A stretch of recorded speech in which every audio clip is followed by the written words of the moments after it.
আসসালামু আলাইকুম সুপ্রিয় ভিউয়ার্স, ইজি সলিউশন ম্যাথ চ্যানেলের পক্ষ থেকে সকলকে জানাচ্ছি আন্তরিক শুভেচ্ছা ও স্বাগতম। আবারও তোমাদের মাঝে হাজির হলাম অনার্স চতুর্থ বর্ষ বিচ্ছিন্ন গণিত বইয়ের চ্যাপ্টার 3 হচ্ছে বিন্যস্ততা। এই অধ্যায়ে আজকে আমরা এই লেকচারে এই সমস্যাটি সমাধান করব। তো চলো আমরা সমস্যাটি একবার পড়ে নেই।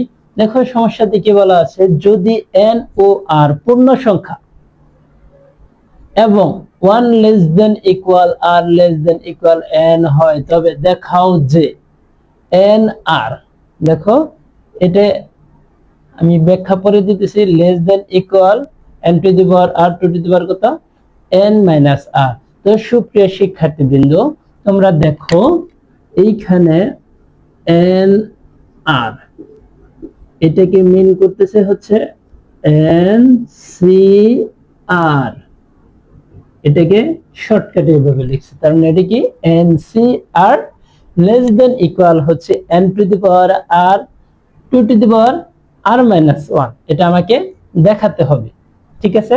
তো চলো দেরি না করে শুরু করি। এখন শুরুটা আমরা কোথায় থেকে করব? এই অংশ থেকে শুরু করব।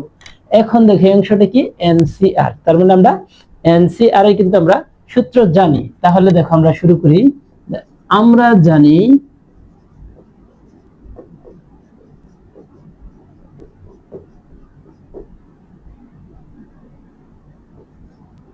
NR, এই অংশের এখন সূত্র, তার মানে এটা দ্বারা কি মিন করতেছে NCR, এটা দ্বারা মিন করতেছে NCR। তাহলে দেখো NCR এর সূত্রটা আমরা কি জানি, যে factorial n factorial r factorial n minus r, এটা হচ্ছে NCR এর মেন সূত্র। এখন দেখো উপরে আমরা কি ফ্যাক্টোরিয়াল n এর মান বসাবো। তবে সুপ্রিয় শিক্ষার্থীবৃন্দ, আমরা ফ্যাক্টোরিয়াল n এর মান বসানোর আগে আমরা এই অংশটি একটু ব্যাখ্যা দিয়ে তোমাদের আরো ক্লিয়ার হবে। এখন দেখো আমি যদি লিখি যে ফ্যাক্টোরিয়াল 4, এটা সমান আমি কি লিখি, যে 4 ইন্টু 3 ইন্টু 2 ইন্টু 1। তার মানে দেখো প্রথমটার পরে কি ঠিক আছে, তারপরে কিন্তু এক করে আমার কমতেছে। তাহলে দেখো আমি যখন ফ্যাক্টোরিয়াল n এর সূত্র লিখব, প্রথমটা ফিক্সড থাকবে, প্রথম কত আছে n আছে।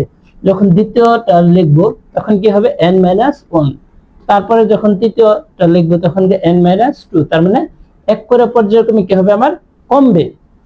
তাহলে দেখো উপরে কি লেখা যায়, n into n minus 1 dot dot dot dot, এভাবে দেখো আমি কত পর্যন্ত লিখতে পারবো, যে n minus r plus 1 into n minus r factorial.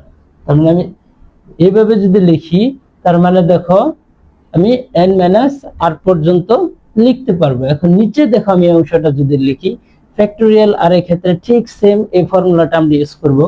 তাহলে কি লেখা যায়, যে r into r minus 1 dot dot dot dot. এখন দেখো কোন এক সময় দেখবা 3 2 তারপরে 1 এভাবে পর্যায়ক্রমে কিন্তু আমার আসতেই থাকবে। মানে আমি এইখানে ডট ডট দেওয়ার কারণ হচ্ছে অসংখ্য সংখ্যা আছে, আমরা এতগুলো সংখ্যা লেখা তো সম্ভব না, তার জন্য ডট ডট দিয়ে এইখানে ধরো 5 4 3 2 1 এভাবে পর্যায়ক্রমে কিন্তু আসতেছে। আর দেখো নিচে আমরা অবশিষ্ট কি আছে n মাইনাস r ফ্যাক্টোরিয়াল। তবে সুপ্রিয় শিক্ষার্থীবৃন্দ, দেখো এই উপরে এই অংশটা আমরা কোন পর্যন্ত আমরা সীমাবদ্ধ রাখবো।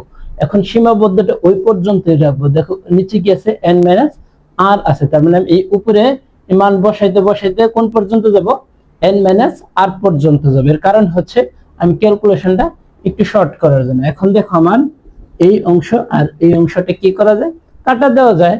তাহলে দেখো আমার এইখানে অবশিষ্ট কি থাকতেছে,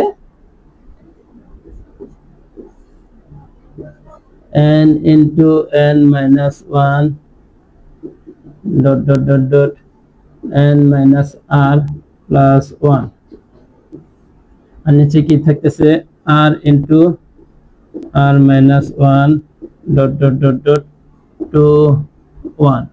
এখন সুপ্রিয় শিক্ষার্থীবৃন্দ, এখন আমি যাব ডান পাশের অংশের দিকে। দেখো এখন দেখো এই n এর মানটা কত ঘাত পর্যন্ত যাবে। n এর মানটা যাবে r সংখ্যক ঘাত পর্যন্ত। n এর মানটা কোন পর্যন্ত যাবে?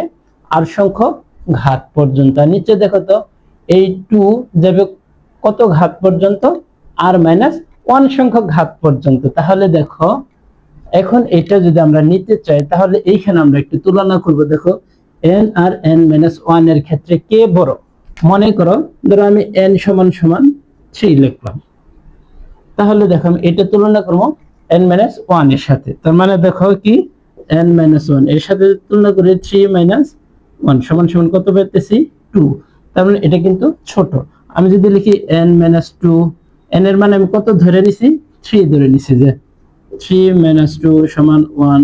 তার মানে দেখো প্রতি ক্ষেত্রে আমার এখানে কে বড় হচ্ছে? n বড় হচ্ছে।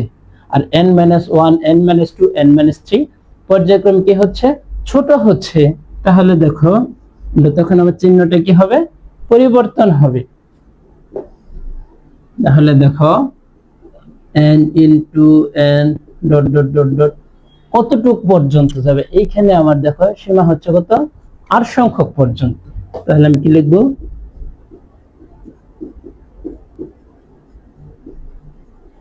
r সংখ্যক। এখন এইখানে দেখো নিচে ঠিক সেম ভাবে, যেহেতু এখানে আমার 2 আসছে, তাহলে আমি এখান থেকে শুরু করব 2 into 2 into এভাবে মনে করো অসংখ্য। কোন পর্যন্ত যাব? r minus 1 সংখ্যক পর্যন্ত যাব। দেখো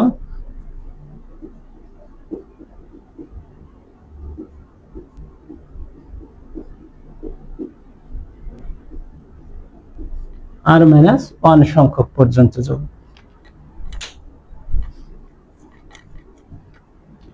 এখন দেখো তাহলে আমি এইখান থেকে কি লিখতে পারি? যে n to the power r, কারণ হচ্ছে r সংখ্যক পর্যন্ত। আর নিচে আমরা লিখতে পারি 2 to the power r minus 1। আর আমরা দেখো বাম পাশে কি আছে?